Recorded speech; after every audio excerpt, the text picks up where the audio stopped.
trophy.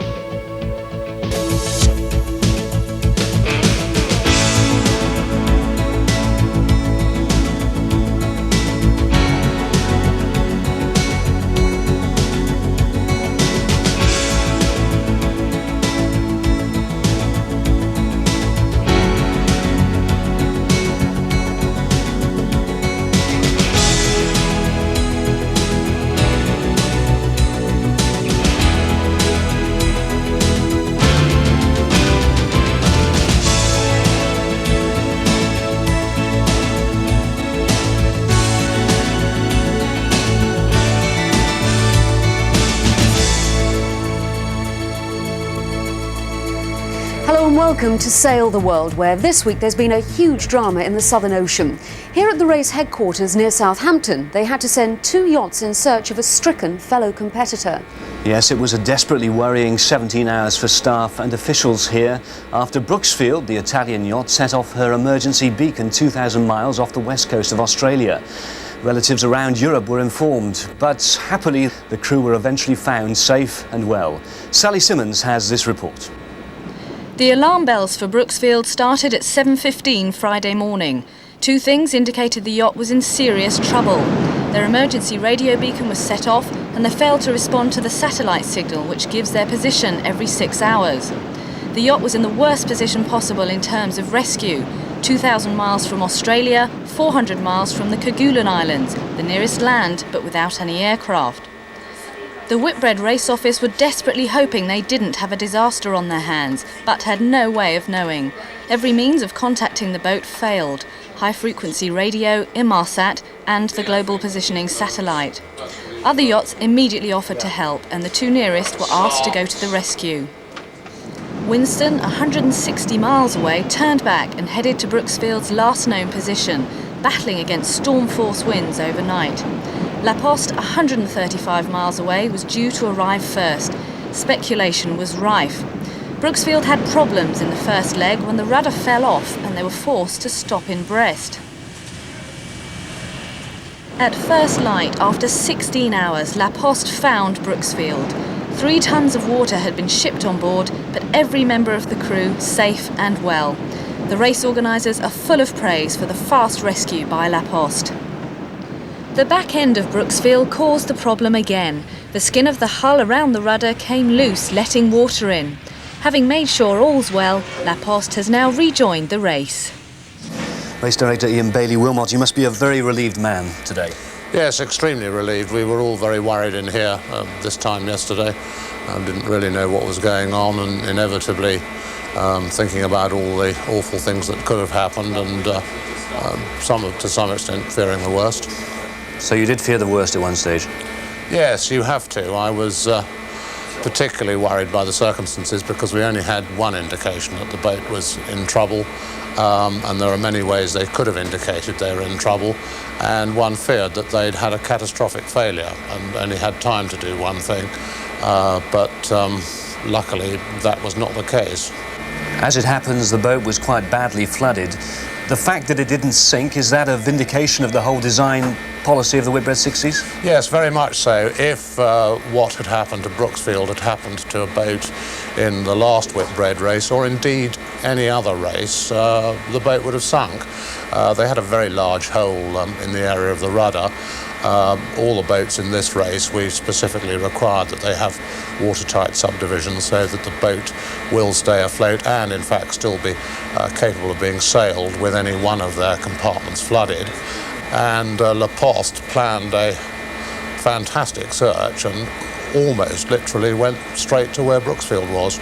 It couldn't have worked out better. Well, for weeks we've been telling you how cold it can be in the Southern Ocean, how appalling and dangerous the conditions can be. Malcolm McCaig, I think everyone back here was fearing the worst. It was everyone's worst nightmare, a Whitbread 60 down in the Southern Ocean. There have been underlying fears about the vulnerability of these boats. They're very extreme. The Southern Ocean is the worst place in the world for an accident to happen. Water came on board and killed their communication system. All we needed was one message to say they were alive and okay. That didn't get through. Look, when you need high technology, what does it do? It fails. That's Murphy's Law of high technology.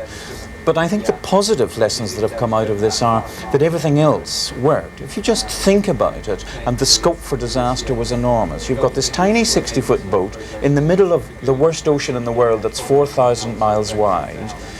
They're in a race that's being run on the opposite side of the world from here in race headquarters. Yet within just an hour or so of the alarm going off, there was a full-on search and rescue operation going on. One of the fellow competitors in the race was able to turn back, go and look for him. From race headquarters here, they were able to set up a search pattern, which they gave to La Poste. He followed it and found the boat within an hour or so. So within 12 hours, we were all back on stream and we knew everybody was safe. I think actually that says a lot for the procedures that were set in hand beforehand, for the professionalism of the way this race is being run, and of course for the extreme professionalism and straightforward seamanship of Daniel Mallet and his crew and all the people who are racing it. And thankfully they're all alive on Brooksfield. Malcolm, thank you very much. A tremendous drama, but it seems a happy ending for all concerned. Meanwhile, there have been plenty of other stories this week, including a world record for Britain's Laurie Smith, but problems for our lads on Dolphin and Youth and for the overall leader, New Zealand Endeavour. The Kiwi Maxi had led the fleet around Prince Edward Island, the halfway mark of the course between Uruguay and Australia. Skipper Grant Dalton was 60 miles in front of the next boat, surfing in 25 knots of wind when she came off an awkward wave, broached and went over on her side. The result, the top 8 metres of the mizzenmast ripped off. The crew are still able to use the shortened spar to fly a reefed mizzen main and a small jennica, but overall average speed has dropped by 2 knots. For Dalton, it's déjà vu, a repeat of what happened in the last race when he was skipper of Fisher and Paykel. Now, 4 years on, Dalton has to once again cope with a crippled rig. This is boat full of professionals, and maybe they're actually rallying me up because yes, I'm devastated, but I'm philosophical. People will say that we may be going over the top a little bit. Maybe at times we were, but we certainly weren't when this actually happened. But the guys that dig deep, they've had no sleep really since it happened. We've turned what was just a tangled mess into now a reasonably efficient rig, and we're moving quite nicely again. The race is on to get Endeavour's spare mizzen from Proctor Mast near Southampton to Fremantle in time for the start of leg 3. But some surgery is needed. And we're going to cut the spare one in half and then fly it down to Sydney, and then we've got to drive across to Perth with it, so it's quite a long voyage. Wounded Endeavour continued to hold her lead for a while as the fleet fanned out after passing Prince Edward Island. She maintained a northerly track while the leading 60 Interim and Britain's Laurie Smith dived deep below 50 degrees south, Merit Cup trailing.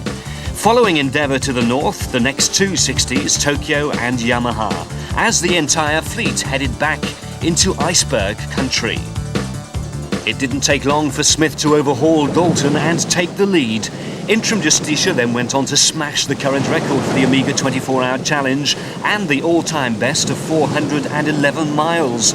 The European 60 set a new world record for a monohull of 425 miles, averaging 17.7 knots. This strong nor'west flow around a high-pressure system was responsible for the record-breaking speeds. 2 other 60s, Tokyo and Galicia, also joined the 400 club. A cold front moving quickly east brought with it winds up to 50 knots. Yes, in such conditions, Interim was truly flying. The winning skipper 4 years ago, Peter Blake, is going for his own speed record on a multi-hull. He had this to say about Interim's performance.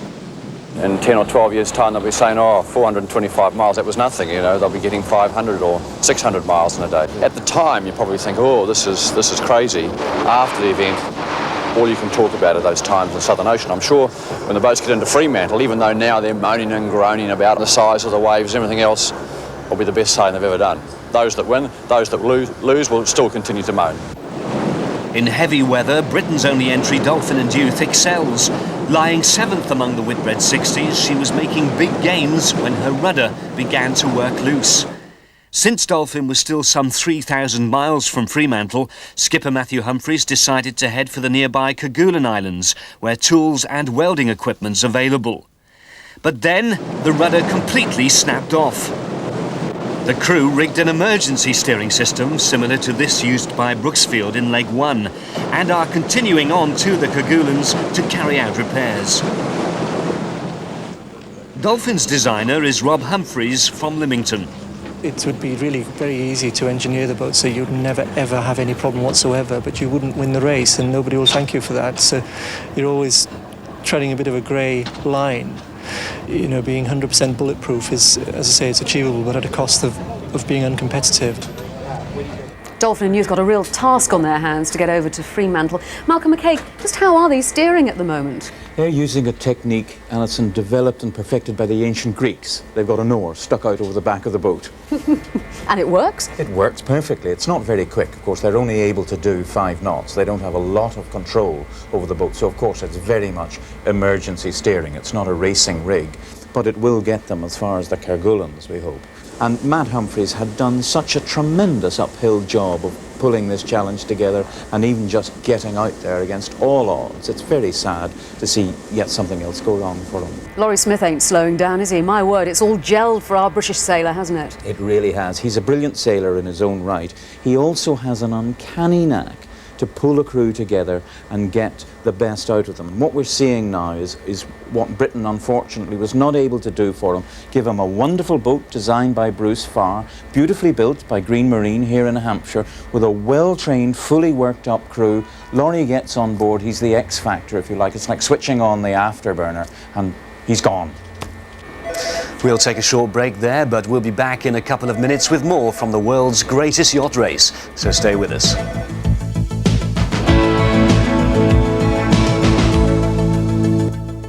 Welcome back to Sail the World and the latest on the Whitbread Round the World race. Now, when you hear of the amazing events of the last few days on the water, it's not surprising that after 3 weeks at sea, the crews start to go ever so slightly potty, as Sally Simmons now reports. Every 4 years, Whitbread sailors subject themselves to these atrocious conditions.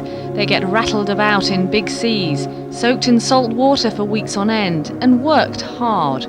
Through the Southern Ocean legs, the cold saps the last dregs of energy. Physical work takes more effort. You feel as if you're in slow motion. It's tough on the body and just as testing on the mind. You have to come to terms with the danger. Fight all the time to drive your boat as fast as you can. That's okay if you're feeling on form, but who would? Watch systems of 4 hours on, 4 off and 4 standby mean you never sleep for more than 3.5 hours. The crews sometimes fool around a bit to unwind, but all things considering, they remain remarkably sane. Come on, sugar, let me know.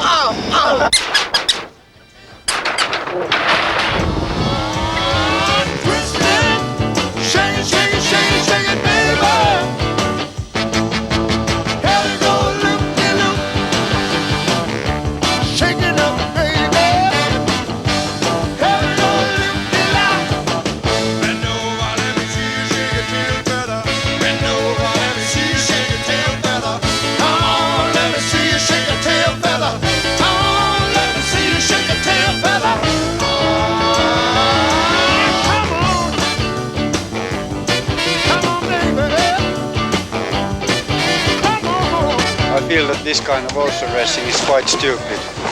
Third time here, I don't actually know what I'm doing here anymore.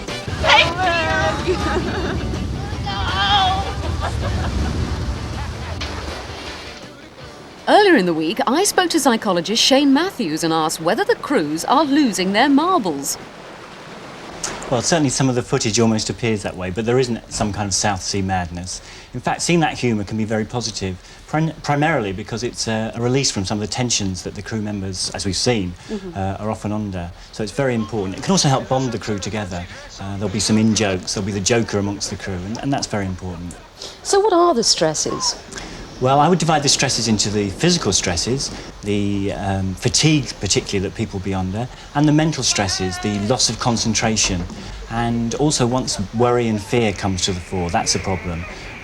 We probably can only attend to so much at once. So once our mind starts worrying about all the problems that there might be, we're going to lose concentration. And on those boats where winning is obviously a prime aim, but also safety is another one, you have to be concentrated.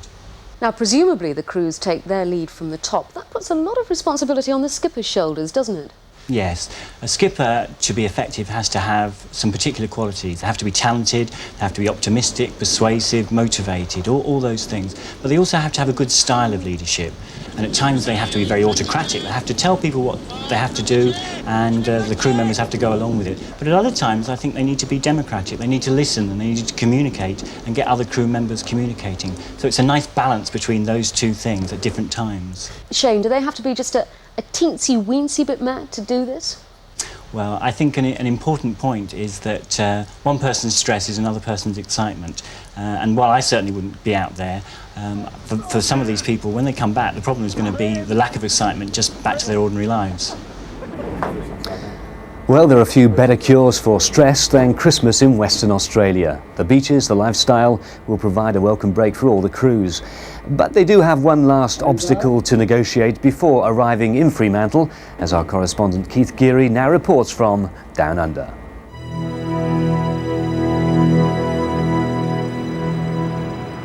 In 1979, after 12,500 miles at sea, the French yacht Anitra managed to bang into Rottnest Island, 12 miles from the West Australian coast and the finish line of the Plymouth to Fremantle Parmelia yacht race, a race named after the ship that brought the first settlers to Fremantle in 1829 to establish the Swan River colony. The colonists landed and set up camp here on Bathers Beach, on a site chosen by Captain Charles Fremantle. It lies between the mouth of the Swan River to the north behind the headland, and to the south what is now boat harbours that will be home to the Whitbread fleet during their stay in Fremantle. Fremantle is very much a working port, and the annual blessing of the fleet in the fishing boat harbour is a tradition brought to these shores by the many Italian migrants to the area. Today the names Lombardo, Cicerello, Catalini and Cassotti are as closely identified with Fremantle as its namesake. Boat and small shipbuilding are big business in Fremantle, but one ship, a full-scale replica of Captain James Cook's Endeavour, has been the centre of attention. The Endeavour replica project was started by the man who brought the America's Cup to Australia with Australia 2 in 1983, Alan Bond. When he got into financial difficulties, the project very nearly foundered, but through private and public subscriptions, it's now nearing completion. These days it's managed by one of Bond's former crewmen on Australia 2, John Longley. We've been at this almost 6 years, if you count in the planning stage, and obviously it's been a fairly tough time, what with the finances and what have you. But here we are, less than a couple of weeks away from launch, and it's going to be a great day when we finally get this ship into the water. The port of Fremantle is at the Swan River mouth, and 15 kilometres upstream is Perth City, the state capital of Western Australia. Much of the city has been rebuilt in the last 20 years, but Fremantle is a very different kettle of fish. By good fortune, it missed every economic boom in the last 100 years, and much of the town dates from the late 19th century. With the America's Cup in 1986-87, many of the buildings were given a new lease of life, and restoration and conservation are now the order of the day. This is South Terrace in the heart of Fremantle, the Cappuccino Strip, and a place that typifies the spirit of the town, and where later this month the Whitbread crews will take part in the Heineken Street Parade. The recent Fremantle Festival says much about the energy and diversity of the town, and goes some way to explaining why many of Western Australia's artists and musicians live and work here. Not very far from the madding crowd at the Fremantle Sailing Club, Beverly Ward is putting final touches to preparations for the Whitbread fleet's arrival. For the first time ever, the yachts will finish in a harbour. They finish in the Fremantle Port Authority harbour, where all the people will be able to line up along both sides of the harbour and cheer them in as they come. So that'll be a feat in itself. Well, we've actually got the 18-foot skiffs, which will be an event in the harbour, which will be happening on the 19th of December. But we've got an awful lot planned because we've got a village that's being built, which will be open from the 7th of December. When the village is officially open, we're going to be holding a big party on that day, on the 26th as well. Time now for our competition, but first the answer to last week's question. And the length of the second leg of the race is 7,558 miles. And here are the 3 winners who'll be receiving a Whitbread fleece top from Henry Lloyd. They also go into a draw for a trip to see the Whitbread yachts in Florida, courtesy of Marina Developments of Hamble. Now this week's question. Name the new skipper of the Women's Challenge yacht. Is it A. Sue Crafer, B. Jenny Mundy, C. Dawn Riley? Your calls are invited on 0891 664444. That's 0891 664444. The winner will receive a pair of BT video phones, and there'll be posters for the runners-up. Call 0891 664444 as well for Yachtline for the latest information on the race. Let's now catch up on the latest positions of the fleet as they enter the home straight in this marathon leg. The coveted Heineken Trophy awaits the first crew to Fremantle. Britain's Laurie Smith and Interim Justicia are favourites. Their world record run of 425 miles in 24 hours this week leaves them with 1,191 to go. Chasing hard are Tokyo and Chris Dixon. The New Zealander looks like losing out this time in the race to be first Whitbread 60 home. Brooksfield, another talented Kiwi, and Yamaha are next. Then come once proud leaders New Zealand Endeavour. Grant Dalton slipped back to 4th, but the Maxi is still managing 14 knots despite her mast problems. Merit Cup, their greatest Maxi rivals though, are just 14 miles behind. Pierre Fellman's determined to take advantage of Dalton's misfortune. It's been a good week for Galicia. They covered 411 miles in one 24-hour period, only for Interim to better it. Winston are next. Like La Poste, they turn back to search for Brooksfield, and both yachts will have their times redressed by the race committee to compensate. The situation is similar to 4 years ago, when 2 yachts went to the aid of Martella. Brooksfield have slowed to a crawl after their scare. The Italians are making only 4 knots. The Women's Challenge and Sue Crafer with suggested broken leg have overtaken Dolphin. The British entry Dolphin and Youth continue to have a frustrating race. They're making for the Kerguelen Islands for repairs. Hetman continue to plod along in 12th spot. But cheers for Odessa and skipper Anatoly Verba. They've moved off the bottom rung finally. So Uruguay Natural, the oldest boat in the race, are left to bring up the rear. And that's all from Sail the World for this week. Here at the Whitbread headquarters, we're all heaving a huge sigh of relief that the crew of Brooksfield have been found safe and well despite their traumatic experiences. And well done to La Poste for their part in the rescue saga. It'll all become race legend. Good luck to Dolphin and Youth too as they limp for home. Next week I'll be in Fremantle where hopefully Laurie Smith will win this epic second leg, and what a boost that will be for British sailing. But for now, goodbye, and we'll leave you with the crew of Brooksfield, thankfully still sailing.